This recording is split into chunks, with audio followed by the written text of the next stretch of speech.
aha moments. As you can see, things are a little bit different this month.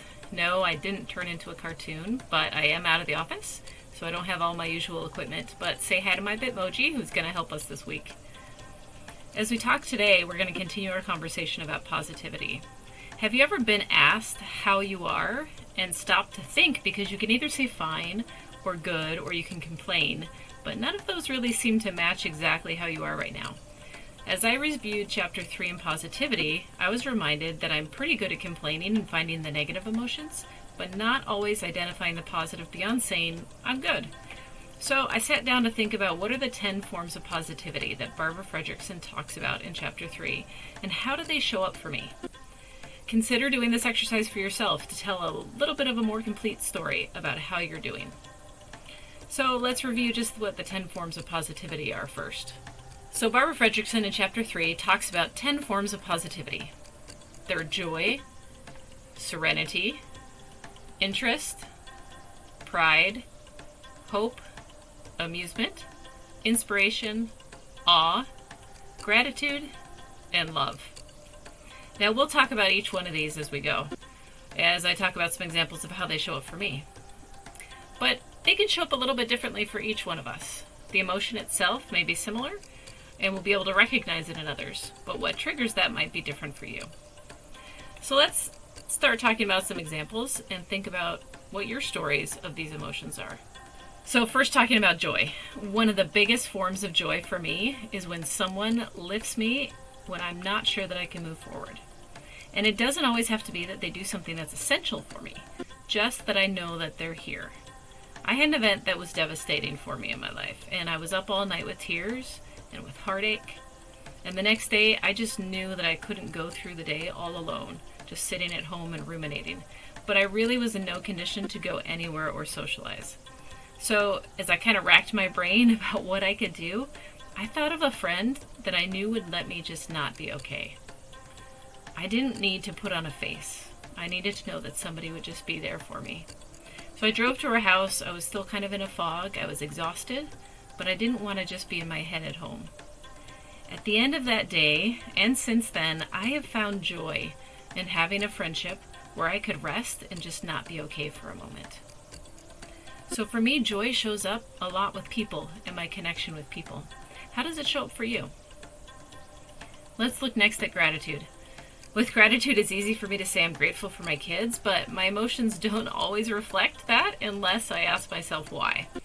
So when I asked myself that question the other day, I realized just how much I'm learning in the journey with them. My gratitude for them is not tied to them being perfect or being successful or even being who I think they should be, but it's tied to all the things that I learn in the journey as they're willing to offer me love and grace for my imperfections, as I learn about bravery, as I learn about choosing kindness, about being intentionally present with them, about seeing someone, right? That's really what they want from me. And so a huge part of the gratitude that I feel is learning to do that, about learning how to love and support rather than just control people, and so many other things. I am changed, and I become someone different because of my kids and their willingness to learn with me and let me be part of their journey. So I am grateful for their love and compassion in their journey. And when I tell that story, it's a whole lot different, and the emotions are broader and bigger than when I just say I'm grateful for my kids. There is power in asking myself why. Why am I grateful for this or this person? Now, serenity, when we talk about serenity, you might think about, doing yoga that bring you some peace and some silence, and that certainly can be a part of it. I most often find serenity in my faith practice because it drives me to connect with something bigger than myself. It drives me to trust that I'm not alone. So I had a moment when I was feeling overwhelmed, and I prayed, and I found a peace that I didn't really understand. It didn't seem to make logical sense. And for me, it came from the feeling that I wasn't alone, that there was someone else there looking out for me and with me in the journey.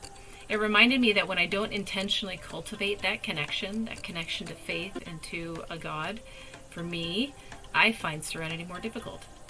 What is your path to serenity? How do you find that peace and that connection to something bigger than yourself? What are the things and the conditions that bring that serenity for you?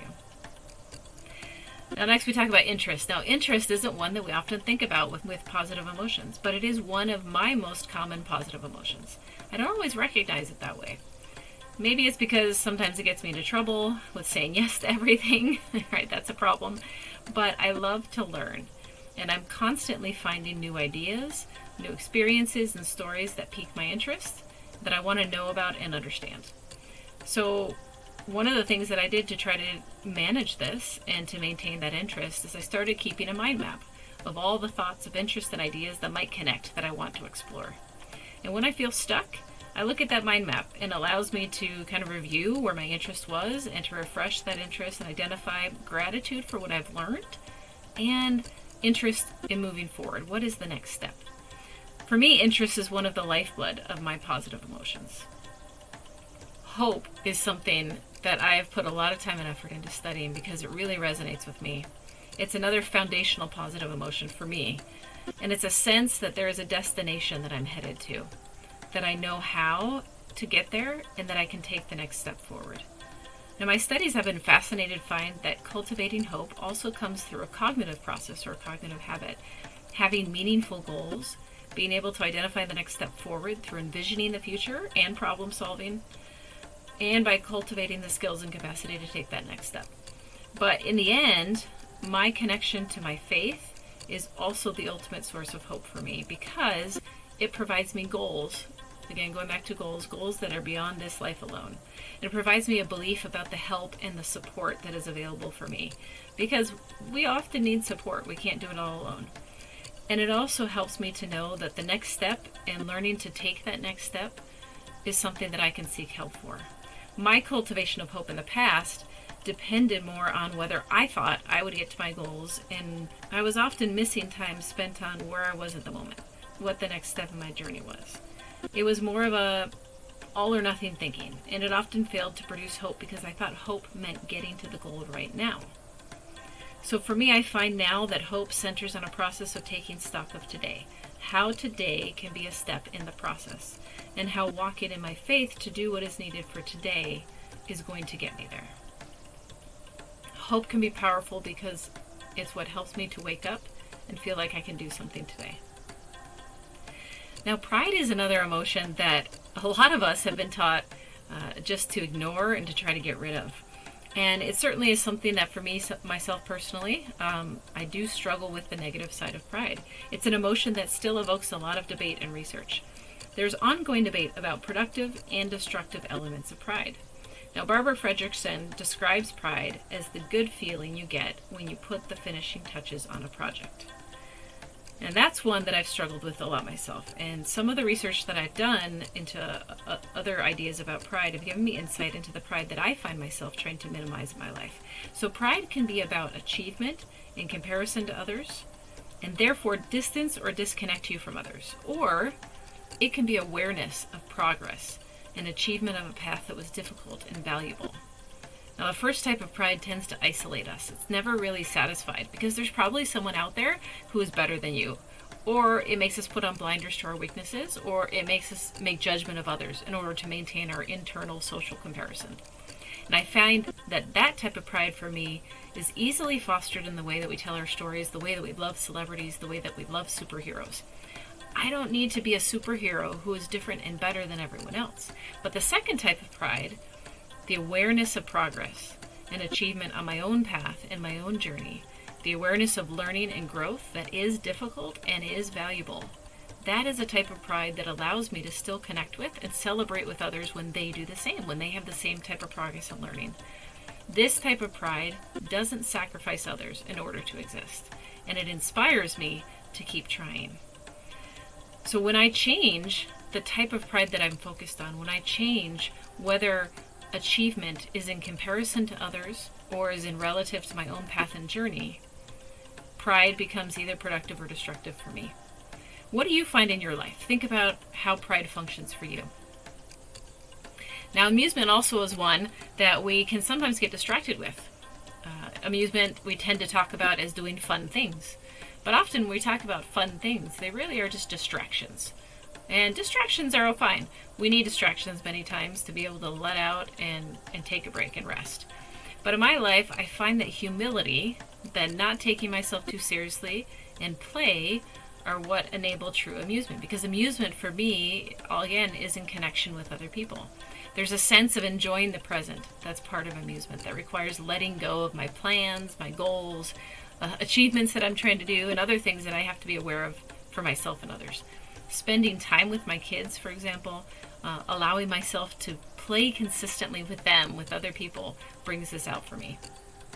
And there is a difference between that distraction and the amusement, and it is that connection with other people. So it's not just playing a game, but am I connecting with my kids or the people that I'm playing with? For me, that makes a huge difference in the amusement. Being present in the moment and recognizing the nature of my own play is helpful. There's a lot of research around play, and maybe you can go and check this out. Dr. Stuart Brown identified 8 play personalities to help recognize and find what kind of play works best for you. Look them up, go check it out. Think about what kind of play will lead to amusement and does consistently lead to amusement in your life. The next one is inspiration. Now, inspiration happens when we come across human good and excellence, and we want to bring out the good in ourselves. But again, one of the keys that I've found for me is in allowing future possibility, believing that I can learn to do similar good, appreciating the good that others do that may be different than my own strengths. So I used to see people who did good and amazing things. My first thought was, I don't think I can do that. I'd put people on a pedestal, and we just think that they're distant and far from us.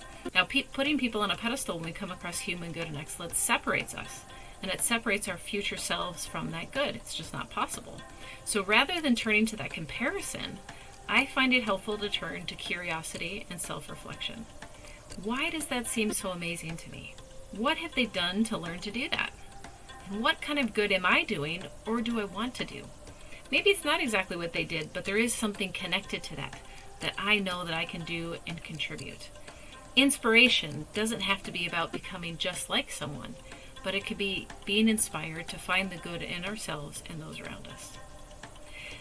Now, the next one is awe. And awe is often underappreciated, even when we refer to it all the time. I use the word awesome all the time, but do I really think about what awe means? Awe is when you feel part of something larger than yourself. It can be nature, goodness in others, the path of change in life, or any number of things. The awe that I most readily find in my own life is when I'm outside and I just sit and I look around at the world. And I tend to get a sense of myself and how I fit into the world. But as I've gotten older, I've also learned that the act of just stopping, sitting, and looking at people or things around me, either literally or figuratively, can bring that same kind of awe for me. When I reflect on my kids, what they've done, how they've grown, who they're becoming, I can feel that same sort of awe. When I look at the path that my life has taken, the ways that it's changed me and how I've grown, and what's still possible, the ways that I still have to grow, that awe comes again. So think about, how does awe show up for you? What are the moments that it seems most likely to come? Now, the last one that Barbara Fredrickson talks about in this chapter is love. And love encompasses all the rest of these emotions. In fact, it's so important that Barbara Fredrickson wrote a follow-up book called Love 2.0, and I recommend that book too. But basically, love happens when we experience all of these emotions in connection with someone else. When we cultivate joy, gratitude, serenity, interest, hope, pride, amusement, inspiration, and awe in connection with someone else, we are cultivating a relationship of love. And a powerful way that I've seen this in my life is as I've learned to switch from gratitude for things or events to gratitude for people. I've started to ask, how have I seen their influence in my life today? What are they doing that I'm really grateful for? And how have they impacted me? And it's changed me in showing me the small ways that many, many individuals impact, influence, support, and love me.